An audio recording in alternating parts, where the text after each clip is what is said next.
programa llega gracias a Agencia Apublima. Rompemos esquemas.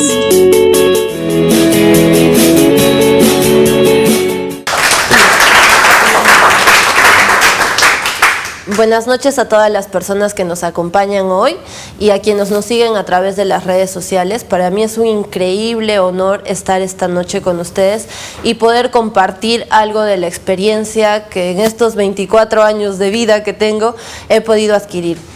De hecho, en el camino venía pensando qué historia les podía contar, porque considero que hasta hoy no tengo una historia de éxito, pero sí tengo una historia de decisión personal y de transformación que me ha ayudado a encontrar lo que es un propósito de vida. Recuerdo que una de las cosas más importantes que aprendí fue a leer y a escribir, y eso me lo enseñó mi mamá mucho antes de entrar al colegio. De mi papá lo que aprendí es a cuestionar todo lo que leía y todo lo que me decían, y a levantar la voz cada vez que yo consideraba que algo no estaba correcto o no era justo.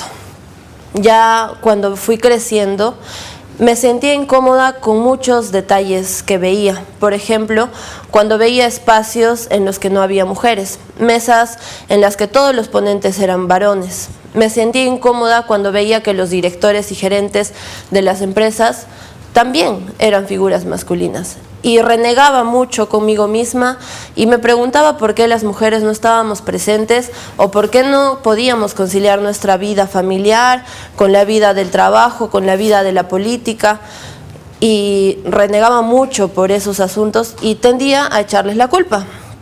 Y era de las personas que culpabilizaba a las mujeres por no salir de su zona de confort y no atreverse a hacer cosas nuevas.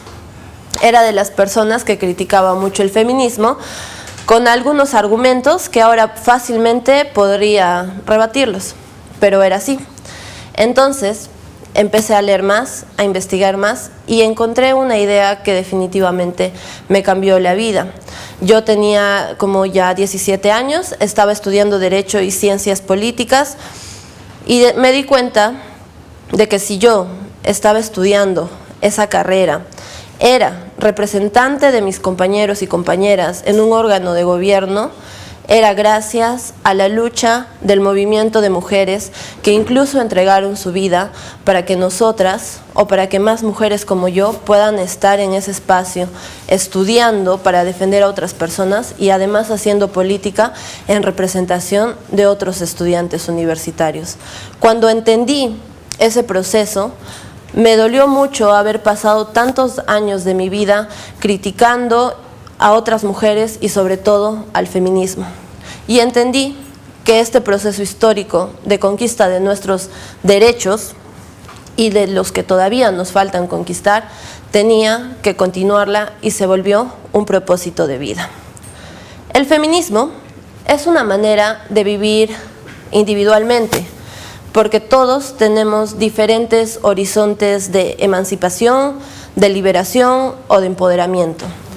El término que querramos utilizar, las mujeres en nuestra diversidad tenemos historias muy diferentes. Por ejemplo, mi horizonte de liberación para mí es la política, la pelea electoral por tener un espacio de decisión pública y hacer las cosas que demanda nuestro país. Sin embargo, soy consciente que para otras mujeres, por ejemplo, en una zona rural, su horizonte es sobrevivir a la violencia machista que todos los días recibe por parte de su pareja y hacer que de repente sus hijos salgan adelante y sean profesionales.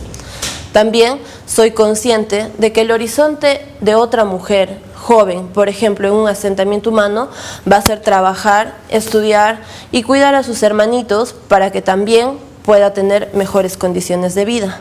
Probablemente el horizonte de otra mujer en Europa puede ser retar y destruir los estereotipos de belleza que a veces sentimos que nos imponen.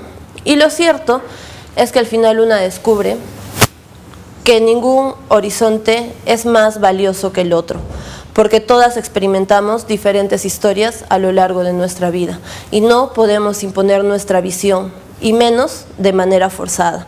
Y entonces eso es fundamental para el movimiento, más ahora que creemos que hay como un feministómetro, ¿no? Vamos, ¿quién es más feminista que quién? ¿Quién dice algo más feminista o menos feminista? Es valiosísimo entender que todos nuestros procesos de empoderamiento y de crecimiento son diferentes. Simone de Beauvoir decía que así como el feminismo es este espacio de liberación muy personal, pues también es una manera de luchar colectivamente, porque así como nuestras historias son totalmente diferentes unas de otras, también compartimos muchas cosas en común en mayor o en menor medida. Yo sé que cuando ingrese a pelear el espacio político que quiero, voy a poder ser susceptible de sufrir violencia política, igual que muchas otras compañeras que actualmente ya lo han vivido. También sé que en las calles todas podemos ser susceptibles de algún tipo de acoso. Ese es un problema que sufrimos todas. También sé que es muy posible y que todas en algún momento de su ciclo de vida han sido víctimas de algún tipo de violencia psicológica, económica, emocional, sexual. En mayor o en menor medida, todas compartimos historias comunes y por eso es el llamado a luchar juntas y de manera colectiva, a crear agendas y a crear esas agendas para posicionarlas en nuestros espacios, en la casa, en la universidad, en el centro de trabajo, en nuestras organizaciones sociales y por supuesto en nuestras organizaciones políticas, porque es ahí donde se toman las decisiones importantes. El feminismo también te cambia la vida. Yo creo que te salva la vida, porque te enseña que tú eres quien determina tu futuro y tus sueños y puedes vencer todos estos obstáculos estructurales y culturales que generan tanta desigualdad entre varones y mujeres. Nos enseña a asumir ese reto. Y sí, el feminismo nos salva la vida, pero también nos da un choque de cara a la realidad.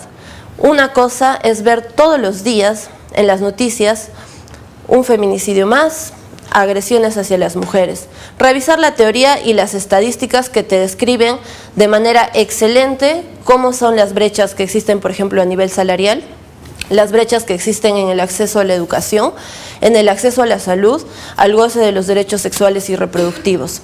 Y es muy diferente cuando tú sientes esas cifras en la realidad.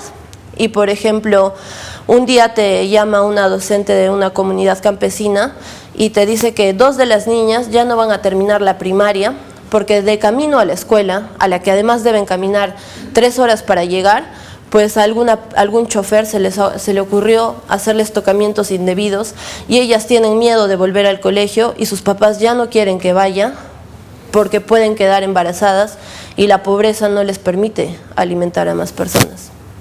Y son 2 niñas que no van a terminar la primaria, que pueden ver sus proyectos de vida truncados y que ya han vivido la violencia sexual. Entonces, cuando uno se da cuenta, pasa de estas cifras y dejamos de ver a las mujeres como solo fue la 5ª, fue la 9ª, la 12 del año y entendemos que eran proyectos de vida, realmente entendemos cómo la violencia de género afecta a la mitad de la población y no permite que nosotros avancemos como una sociedad equitativa y además de manera sostenible.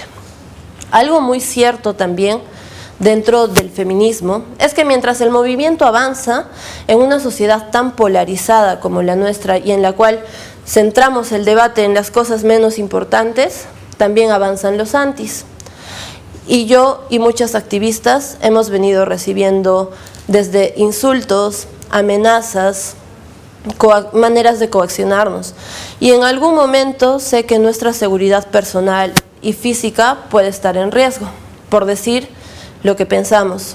A nosotras, a las feministas, se nos satiriza, se burlan de nosotras en memes, nos hacen caricaturas, nos satanizan, me han llamado intolerante, extremista, histérica y ni siquiera han escuchado lo que yo pienso o qué vertiente del feminismo sigo, porque hay vertientes diversas dentro del movimiento.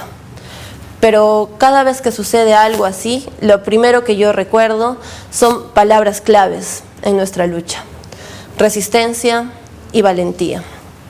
En las marchas, a veces fuimos miles, a veces fuimos solo 100, a veces fuimos 50 y a veces solo somos 3 personas con nuestro megáfono y nuestro cartelón en el Poder Judicial exigiendo justicia, que los procesos para nuestras compañeras avancen, que sean transparentes y que los agresores realmente paguen las consecuencias de sus actos. Y lo hacemos, no importa si somos 2, no importa si somos 3 o somos miles, porque no queremos que ninguna mujer vuelva a sentir que está sola o que no puede estar acompañada por nosotras. Nuestra presencia y el apoyo de la sociedad civil es fundamental. Por eso, el feminismo también nos enseña que debemos de aprender a no dejar de indignarnos. Pero así como no dejamos de indignarnos, también tenemos que transitar hacia la acción organizada. Y cuando hablo de acción organizada, no puedo evitar pensar en Ni Una Menos. En Ni Una Menos, nosotras marcamos un hito en la historia del país y gracias a nuestra movilización intensa desde las calles, hoy, para el Estado peruano, la vida de las mujeres y de las niñas realmente es un asunto prioritario y está en la agenda nacional y se ha empezado a destinar presupuesto y se han empezado a tomar acciones. Pero lo hicimos nosotras, desde la sociedad civil organizada. Nosotras, entendiendo que en nuestra diferencia tenemos cosas comunes y nosotras dándonos fortaleza y queriéndonos mucho. Ese ha sido también un logro del feminismo y tenemos que seguir avanzando y mirando hacia los demás retos. Les decía que también cada vez que sucede algún ataque o veo un meme que se burla de nosotras, pienso en una frase que vi en una de las marchas y decía: encontré en la sonrisa de mis compañeras el camino a la libertad. Y recuerdo las historias de mujeres como Francisca, que es una dirigente comunera, productora de un mercado, que me dijo que toda su vida le había tocado chuparse las lágrimas y aguantarse los maltratos de su esposo para que sus hijos salgan adelante. Pienso en una compañera mía que postulaba a regidora y tuvo que renunciar porque la persona que postulaba a alcalde le pidió a cambio un favor sexual y ella no aceptó. Pienso en todas las madres solteras que toman el destino de su vida y sacan adelante no solamente sus vidas, también las de sus hijos y sus pequeños.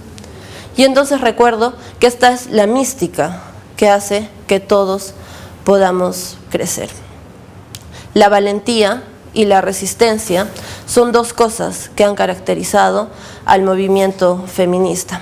Y esa es la historia que a mí me llevó a conducir mi proyecto de vida hacia la conformación de una clínica jurídica de atención especializada de violencia de género junto a ANCAHUA Internacional. Desde este espacio nosotros atendemos los casos, los asesoramos y los acompañamos, siempre respetando los procesos de las víctimas y siempre preguntando todas las acciones que nosotros vamos a continuar. Ahora, junto a otros profesionales que también confían en nosotros, estamos creando un app virtual del celular que va a ayudar a prevenir la violencia desde los inicios, porque algo muy importante es que la violencia de género se da en mayor medida dentro del espacio íntimo, con la pareja. Entonces, desde esta app nosotros vamos a poder identificar las causas y los inicios de la violencia para que lo podamos frenar a tiempo. Esa es la historia de aprendizaje que yo quería compartirles. Destruí un paradigma que tenía en mi vida, un mito, y lo hice parte de mi proyecto de vida.